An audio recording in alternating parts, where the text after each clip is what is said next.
England's Katerina Thompson and Scotland's Eilis McColgan earned hugely popular Commonwealth Games titles on the loudest night yet at Birmingham's Alexander Stadium. Thompson's heptathlon win marks her return to the top of an international podium after 3 years of injury and coaching changes. She finished on 6,377 points, 144 clear of Northern Ireland's Kate O'Connor. McColgan's 10,000 metre victory marks her first major title at the age of 31. Her triumph also follows in footsteps of her mother Liz, who won the same title at Edinburgh in 1986 and Auckland in 1990. As the volume rose and the laps counted down, McColgan found herself locked together with Kenyan's Irene Cheptegei. Cheptegei, who finished 6th ahead of McColgan at last year's Tokyo Olympics, opened a meters lead with 250 meters to go. But McColgan reeled her in, surged on, and after checking over her shoulder for a response that never came, landed her biggest win yet. "This is the most incredible moment of my career," McColgan said. "I couldn't hear myself think or breathe in that last 100 meters. The crowd carried me. It's just been such an up and down year with COVID, another illness, and a couple of other niggles. I knew the fitness was somewhere in me, but I could not have asked for anything more tonight to have my family here." Liz McColgan embraced her daughter before paying tribute to her dedication and determination. "As a mother, to witness your daughter win is amazing. She just ran the race I always knew she was capable of running. It was amazing to watch and very nerve-wracking, but it's been a long time coming, and she put it together tonight."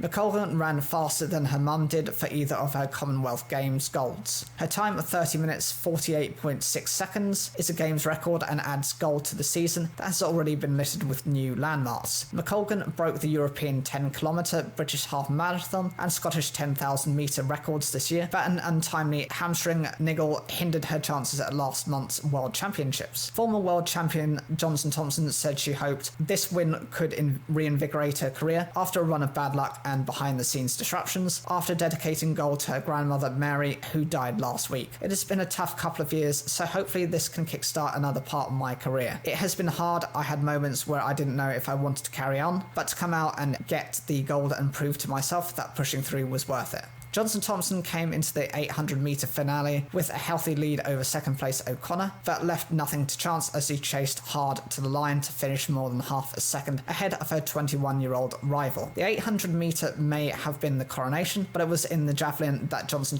saw off the young pretenders to her throne. The throwing events are where the 29-year-old is most vulnerable. She had not been within 3 metres of her personal best of 43.93 metres since she threw it in 2019. In Wednesday's penultimate event, O'Connor's opening round 50.83 metres in reply to Thompson's initial 36.19 metres. Heat pressure on the defending champion, but Thompson mustered a final round 44.33 metres before collapsing her face in her hands in a mix of surprise and delight. Further than she has ever thrown before, it was a performance few others had seen coming either after her spell of faltering form and fitness. Thompson's England teammate Jade O'Dowda took bronze with 6,212 points. Elsewhere, Wales' 3-time Paralympic champion Aled Sion Davies claimed F42-44, 61-64 discus gold, with teammate Harrison Walsh taking bronze behind Sri Lanka's Palitha Halga Hawala Gadara. Davies' best effort of 51.39 metres was short of the F42 discus world record of 56.21 metres he set in July, but was good enough to justify his decision to switch to the event after successive Paralympic shot put golds in 2016 and 2021.